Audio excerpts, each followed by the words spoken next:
تو فرمایا کہ آسمانوں اور زمین کے جتنے خزانے ہیں ان سب کی چابیاں اللہ پاک کے پاس ہیں، اور وہی ان میں سے مخلوق کی ضرورت کے مطابق جتنا مناسب سمجھتا ہے وہ عطا کرتا رہتا ہے۔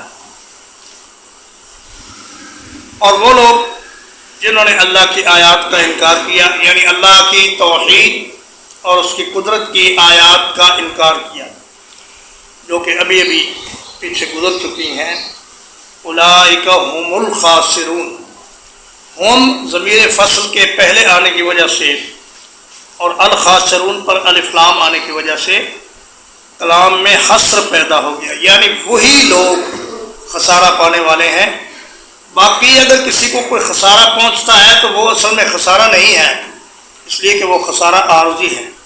لیکن آخرت کا خسارہ اصل خسارہ ہے، اس لیے کہ وہ مستقل اور دائمی ہے۔